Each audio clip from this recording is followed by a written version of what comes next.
Здравейте към всички наши приятели в онлайн пространството и наши пациенти. Както видяхте, започнахме една поредица от видеа. Аз съм пациента и срещу мен стои колега и задавам въпроси, които са интересни на всички нас. Абсолютно. Днес съм с доктор Иванов, който е шеф на клиниката по генетика към УМБАЛ Свети Георги. И за част от вас, защото са свикнали да е малко забавно, ако ви я познаят, неговия брат е много известен актьор и съм сигурна, че всички го познавате, не са близнаци и капитана не е с мен. Искате ли да ви разкажа Да. история? Миналия ден имаше една пациентка, която влиза и вика: оле, докторе, много приличате на един актьор. Викам, така ли? На Бихме кой? се заедно. На един, вика, който си играе с кукли. Викам, все едно, че една майка не е раждала. Да. Не вика чак пък толкова. Викам, той ми е брат. Тя, да, бе, да. Не ми повярва Различни тази майки, един баща. И така. Да, тъй като се намираме с генетик, искам да ще се опитаме, снимаме така, ти ще режеш. Се опитаме да развенчаем някои митове в генетиката и този разговор ще бъде под наслова "Какво крием в себе си". И започвам така, ако може на ти, ако може... Може на ти, разбира се. Защото аз съм свикнала ти кажа, Мицо, с най-голямо уважение към теб. Като бяхме студенти, четахме всякакви щуротии по педиатрия, че различни белези по тялото могат да показват разни заболявания. Примерно мен това, което най-много му впечатли, че ако овулата на ухото не е добре изразена, било някакъв симптом и синдром от генетиката ми, и моите не са изразени, но считам, че съм средно интелигентен Това е човек. същото като с четирипръстната бразда, Да. която е белег при деца с синдром на Даун, но се среща и при напълно нормални хора. И сега да кажа, че Бог да го прости, председателя на дружеството по акушерство и гинекология за България, Бог да го прости, професор Милчев, идваше на рапорт в университета и казваше: ето, и на двете ръце имам цяла бразда, аз съм професор. Да. Тоест, това, което искаме да ви покажем днес, че наличието на един ген или наличието на някакъв белег по тялото не обуславя пълното развитие или патология на болестта. Не винаги обаче, Не винаги, да. кои път наличието на една мутация е достатъчно. Сега ми е много интересно и ще закова първото нещо да те питам. Така нашумялата тема за тромбофилията. Защото при мен, като дойдат пациенти, винаги казват: аз не мога да забременя заради тромбофилията. Нали? Примерно имате едно живородено дете, живо-здраво забременели спонтанно и всичко. И поне лично на мен ми отнема доста време да обясня и да обясня на пациента, че това не е болест. Да вземем да им го обясним, че това е рисков фактор. Нали? Тромбофилията е рисков фактор. Истината е, че тя е по-скоро свързана с риск от венозна тромбоза. Тоест, като остарят, могат да хванат инсулт. И могат да има, ако има анамнеза и има... Ако питате мене, важни са два гена от всичко, което се изследва за тромбофилията. Това са фактор 2 и фактор 5, тези две мутации. За тях има разписано поведение и в Американския колеж по акушеро и гинекология. За нищо останало... С аспирин или фраксипарин? Зависи от това дали има анамнеза фамилна, дали има инциденти и така нататък. Но за нищо останало, МТХФР, ПАЙ, ТАФИ и така нататък няма нищо разписано. Като си напишат и следвате, като ги получат, казват: тук на МТФР нещо ни отговаря и нещо не отговаря. 30% от българските жени са хетерозиготи, сигурно още 30% са хомозиготи. Какво е хетерозигот? Сега, по-големите като мен, защото ти си млад, учихме по биология, не знам във вашите учебници дали имаше едни упражнения с грахчета. Нали така бяха? Зелени и кокошки. Да, и зелени оранжеви грахчета. Хетерозигот означава да имат ген от единия родител, примерно носител на даденото нещо, и да имат здрав ген от другия родител. Хетерозигот означава да имат два различни гена. Така. Нали? Ние имаме по две копия от всеки ген. Така. Когато тези две копия са еднакви, се нарича хомозигот. Може да е здрав хомозигот. Може да е здрав хомозигот, може и да е рецесивен, болен хомозигот. Хетерозигот означава да имате два различни гена, две различни копия на един ген. Могат да бъдат и двата здрави алела, може да имате болен и здрав алел. Зависимо от това дали заболяването е доминантно или рецесивно, има разлика. Доминантните заболявания се проявяват в хетерозиготно състояние. Що стана много сложно да им кажем? Тоест, ако се върнем на тромбофилията и говорим за мутацията във фактор 5 на Лайден варианта, хетерозиготите, т.е. те, които имат една мутация и един здрав ген, имат 4-5 пъти по-висок риск от съдов инцидент от общата популация, която няма нито една мутация. Докато те, които са хомозиготи, т.е. имат и двата им гена имат мутация, имат 80 пъти по-висок риск, но те са много редки хомозиготите. Моето мнение е, че тук в Южна България, да кажем, че и двамата сме от Южна България, почти няма семейство без инсулт в анамнезата. Почти няма. Нямат всички мутации. Това означава ли, че в общи линии се изследваме и да не се изследва, всеки един е носител някаква частичка от предразположение към... Популационната честота на фактор 5 е около 3% навсякъде. Това означава фактор 5, да им го обясним, че е популационно само 3% имат ген, който ги застрашава от тромбоза. Имат мутация във фактор 5. Окей, имат мутация в гена, което може да застраши тяхна бъдеща бременност или невъзможност за забременяване, или инсулт на по-възрастни години. Инсулта може да има хиляди различни рискови фактори. Може да има много, да, защото, и да уточним нещо, не винаги наличието на ген води до поява на болест. Ако говорим за тромбофилията, да. Някой от нашите гени имаме ли мутация? Ето, аз пък мога така да опонирам. Човек с чиста генетика за тромбофилия, така, защото почнахме с тромбофилията, с чиста, примерно има наднормено тегло. Защото пък българина, по последни проучвания сме ни от първенци в Евросъюза за наднормено тегло. Когато затласте висцерално, тогава самото образуване на вътрешна масна тъкан разраства малки капилярчета, където се движи много бавно кръвта. И ако не пие достатъчно вода, той пак ще направи тромбоза и ще получи инсулт. Може би трябва да направим уточнение, че този панел тромбофилии, който се изследва един единствен вариант в един ген. Нали? Ние имаме, може би, над 80 гена, които са свързани с коагулацията, които могат да имат хиляди различни варианти вътре. А има ли такова изследване, което може да се прави такова изследване? Да, но то се прави обикновено при хора с нарушения на коагулацията.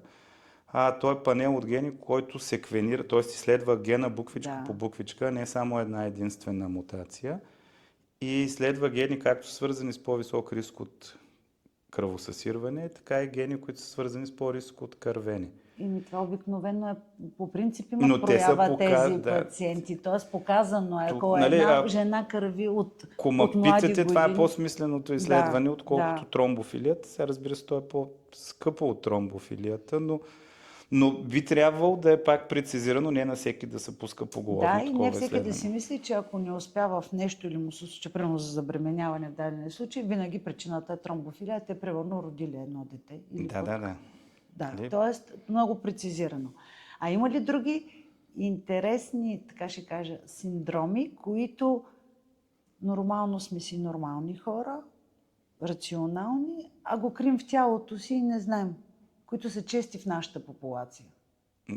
Примерно ще кажа такова нещо. Преди много години на една специализация в чужбина, един многоуважаван от мен професор уникален ми зададе въпроса: Доби, колко често е в българската популация, колко често е носителството на синдром на Клайнфелтер?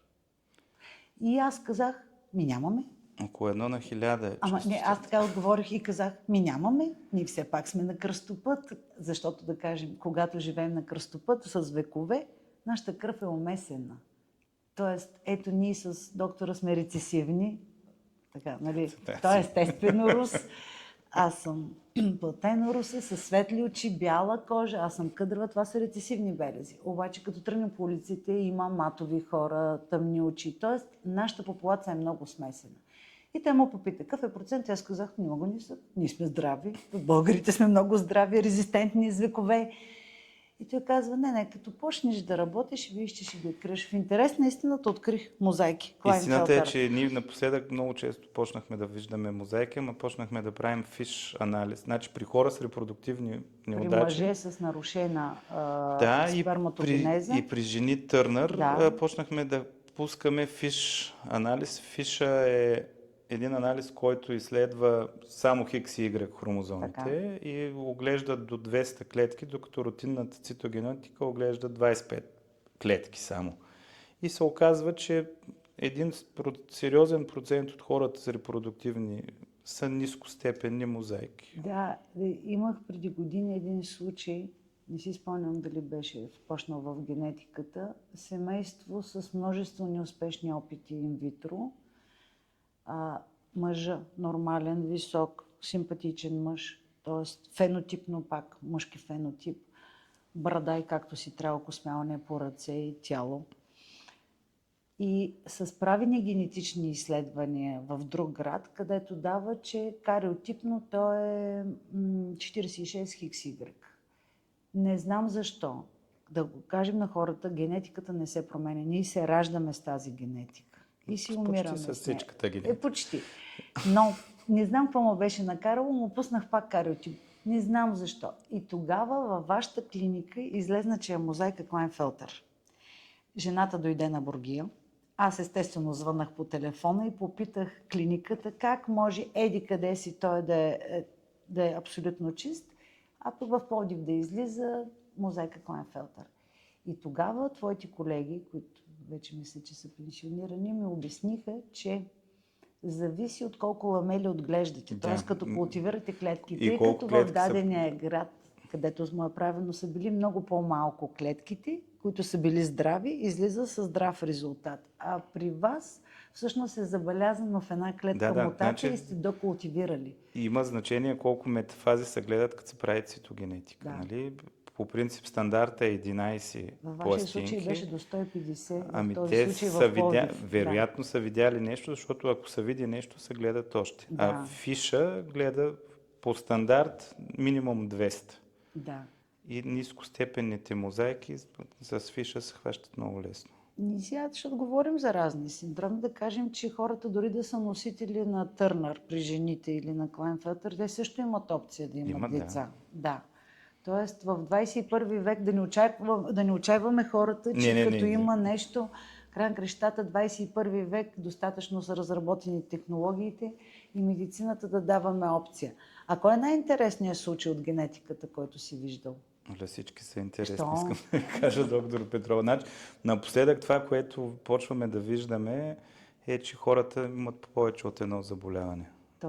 Тоест едно време идеята беше всички симптоми да се съберат в един синдром, ама се оказва, че не е точно така. Значи, от последната статистика, значи последните 2 години може би имаме около 300 екзомни секвенирани изследвания и около 6-7% от пациентите имат повече от едно заболяване, абсолютно различни заболявания. Генетични, да. Не говорим за такива неща, за генетични генетични заболявания. Муковисцидоза колко често откривате? Муковисцидозата почти при нас не я откриваме, защото те работят по програма в национална генетична и всички пациенти отиват там.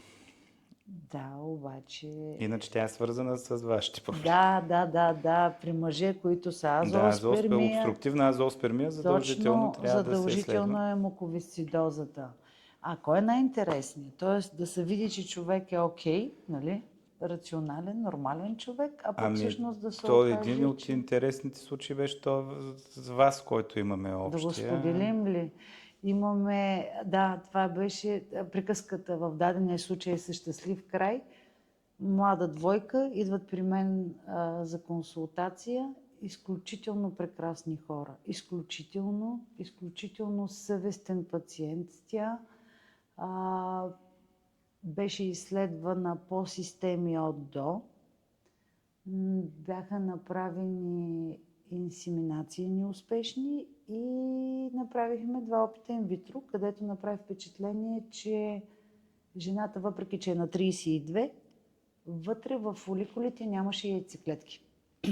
Където на мен ми дойде щурата идея, след втората пункция, че може би се касае за генетичен дефект от вътрешната страна на фоликулите. Да, тя имаше... Тоест, жената отделя нормални полови хормони от мозъка, но има рецепторен дефект във всичките си фоликули, защото ние се раждаме всички фоликули. Да, тя имаше... И тогава ти се откликна и намери в някакво далечно село чуждоземно. мутация в рецептора за лутеинизиращ хормон. Точно. Всъщност нейните яйцеклетки не отговарят на Всъщност тя стимулите. никога не е няма. образувала яйцеклетки в живота си. Тоест от репродуктивната си, началото на репродуктивната възраст, това изследване доказахме, че дадената жена никога не е произвела яйчника и яйцеклетка и никога няма да произведе яйцеклетка. Нали така беше? Сега, наскоро имаше един такъв подобен, в смисъл подобен заради това, че жената има 8 неуспешни опита за инвитро. При нея пак направихме генетично изследване, само че този път резултат, който излезна, не беше така категоричен, както при вашата пациентка. Излезна една мутация в един ген, който е свързан с зреенето на яйцеклетките. Само че мутацията не е... Значи, когато имаме мутации, те мутации могат да бъдат класифицирани като патогенни, вероятно патогенни, доброкачествени, вероятно доброкачествени и едни по средата, които са варианти с неясно клинично значение. Като излезне такъв вариант с неясно клинично значение, това означава, че не сме на 100% сигурни дали е доброкачествен или лош този вариант. При нея излезна такъв вариант, но той най-вероятно е причината за нейните неуспехи, защото е свързан с невъзможност яйцеклетката да озрее като хората. И как го възприемат пациентите? Ме обясните. Някои го възприемат добре, други не чак толкова. Тук най-добрият вариант отново ще е донорска яйцеклетка. Аз си мисля, че се раждаме с определена цел в живота. Има хора, които не им е отредено да имат генетични техни деца, но не означава, че не им е отредено да бъдат родители. Тоест, ако човек иска да бъде родител, винаги може да намери начин. И си считам, че независимо каква ни е генетиката вътре в нас, всичките сме точно такива, какви трябва да бъдем. Перфектни. По начина, по който сме създадени. Това е моето мнение. Защото трябва да кажем на хората, че всъщност, генетиката ние не може да я преодолеем. На този етап поне. Все още генното инженерство се развива по света. Тоест, ние можем да дадем лечение за някои неща, за да намалим ефекта върху тялото или болестта, но не можем да излекуваме ген все още. Има 7 до тук генни терапии одобрени, но това, което може да се направи, което може би е най-смислено да се направи, то ми е, напоследък го обяснявам на всяка жена, която идва при мен, казва се скрининг за носителство. За какво? Това е едно изследване, което изследва двамата партньори за рецесивни болести. Значи, когато съм носител на рецесивна болест, аз не съм болен, няма да се разболея и нищо няма да ми стане през живота. Нали? Но ако съм оцелил и жена ми носителка на същата рецесивна болест, ние имаме 25% риск да ни се роди болно дете от тая конкретна болест. И хората, те деца помни от нас, да речем на Запад, и на изток. Да, и на изток. В Израел, между другото, се прави почти и в Китай също се прави доста изследвания. Двойката преди забременяване се изследва за определен набор от заболявания. Ако им излезне негативен резултат, т.е. жената носи Хикс заболявания, пък мъжа Y, за тези хора няма риск нито за Хикс, нито за Y. Но ако се окаже, че и двамата носят Хикс заболяване, тези хора имат 25% при всяка бременност да им се ражда дете с това заболяване. Колко са тези заболявания? Защото, примерно, таласемията, бета-таласемията е едно от тези заболявания, дето задължително за Южна България, защото Кипър също задължително в Гърция. Бета-таласемия, спинална мускулна атрофия и муковисцидоза са трите, които са най-чести за нашата популация. Въпреки, че сме кръщисани. Въпреки, че сме, ама тези деца на кръщисвали са същите носители.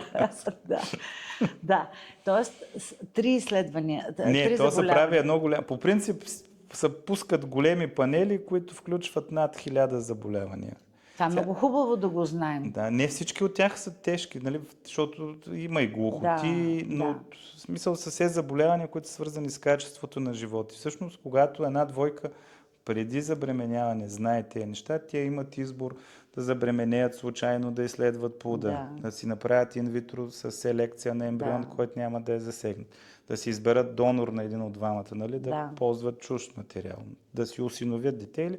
Разбира се, има го и като опция да се откажат, но това за нашата популация не е характерен избор. Все още но това, което е разписано в гайдлайна, са тези 5 избора, нали, които могат да вземе Аз тази сега двойка. като пациент да питам, скъпо ли е това изследване? Така, да не сте Зависи от точно гледната цифри. точка. Защото Значи колкото един уикенд на Велинград. Значи те уикендите са различни в Велинград, нали, различните хотели, но в такъв смисъл, че генетичните изследвания, тъй като по начина, по който се правят и се изследват, не са колкото пълната кръвна картина. Каквото и да си говорим. Но те се правят веднъж. Да. Освен ако не смените партньора, нали? Пак, да кажем, да, и това го има като вариант, ама дето се казва, пък ако искаш да знаеш какво криеш в себе си, един път плащаш, инвестираш. Да. И това считам, че изследванията при вас могат да ти дадат до някъде възможност да разбереш след време какво може да ти се случи. Има и такива изследвания. Да. В такъв смисъл, че ако хората станат по-отговорни към себе си... ако можем да мислим за профилактика, за профилактика да им кажем, защото много дълго стана. Примерно, знам, че има генетични изследвания, да разбера дали мога да развия рак на гърдата. Аз съм жена. И не само да гледам дали в поколенията назад е имало рак на гърда, но знам, че мога да си направя изследвания генетични. Така. Знам, че има изследвания дали има възможност да развиеш рак на яйчника. Този брака едно и брака две деца са най-чести, те са свързани с гърда и с яйчника. Точно така. Тоест, ако вместо да стоим и да се страхуваме дали може или не може, защото в поколението имало, има изследвания, което отиваме, изследваме се и виждаме какъв е шанса. И генетик като доктор Иванов ви обяснява какъв е процента. Дали ще стане, не знаем. Да, но когато човек има такава мутация, има различно разписание на профилактичните прегледи, т.е. профилактиката става доста по-агресивна и се хваща на време нещото. Нали? Колкото по-навреме хванете един такъв процес, толкова по-добър е шансът. Тоест не ходиш на мамография през 2-3 години, ами ако имаш такъв ген, ходиш през 6 месеца или 3, в крайна сметка дори да има малко. Тоест не чакаш да си напипаш бучка вкъщи. Да не говорим, че за брака мутациите препоръчват и ядрено-магнитен резонанс контраст. И нещата се хващат много отрано и не си променяш качеството на живот. Да, нали, на запад в Щатите са още една стъпка по-напред. Там при някои от мутациите препоръчват премахване на органите след приключване на детородната функция. Нали, това е малко по-смело тук за нашата зависи, много смело, но аз имам приятелки, ако мога сега една лека отметка да направя, които са на моите години и са по-млади от мен, те минаха през диагнозата рак на гърда. И да, по-радикалната терапия е след една операция на рак на гърдите да се сложат импланти на гърдите и ако е хормонозависим да се махнат матка и яйчник. В случая яйчник не трябва. Доста радикална е, но в крайна кращата, ако искаш да си видиш внуците, както казвам, нали, едни гърди не те правят жена. Абсолютно. Нали, такъв смисъл, че човек преценя през какво иска да премини. Имам приятелки, които избраха точно този път. Тоест, махнаха матки и яйчници, махнаха гърди, сложиха импланти и са много щастливи жени. Здрави. Здрави, да подчертая, здрави. Притеснението им е много по-малко, отколкото... То вече като няма хормон, няма откъде да дойде. Гледат си децата и си живеят живота. Така че, както се казва, ходете на генетик. Нали, ние призоваваме така, ходете на гинеколог един път годишно. Сега, поне един път годишно или 6 месеца. Хубаво е поне един път в живота да отидете на генетик. Не за друго. За да разберете всъщност какво криете вътре във вас. Не само в огледалото, какво виждате. Най-малкото преди решението за деца е хубаво да има генетична консултация. Сега накрая попитам. Доктор Иванов има 3 велики. Какво съм си правил като изследвания? Да. Правили са, защото и жена ти е лекар. Вие правихте ли си изследвания преди да направите? Когато ги правихме децата, те изследвания ги нямаше. Значи, какво са деца на любовта? Правили сме си скрининг, биохимичен скрининг. Да, аз също. Ама аз като правих биохимичния, той тъмън беше навлезнал в България. Още не можеха да го четат правилно. Но си го правихме. Повечето хора не си го правили. Обаче генетика не си правил. Не, нямаше, тя нямаше. Но тъй като сме в 21 век, вече имаме опция, така че ги призоваваме поне веднъж. Сега си правих децата, нали, щях да си го направя. Чак пак това. Да. Верно ли? Да. Що? Защото е хубаво да знаеш. На кого да приличат? На жената или на теб? И така. Да, много благодаря. И се надявам това да е началото на следващи разговори, защото специално вашата специалност се развива в толкова бързи темпове. Генетиката и епигенетиката също е много интересна, защото вече навлизате на много малки нива, поне вашата специалност по света. Навлизат. Е нещо много интересно Да, на този етап. да, ама другия път ще ви разкажем какво е епигенетика.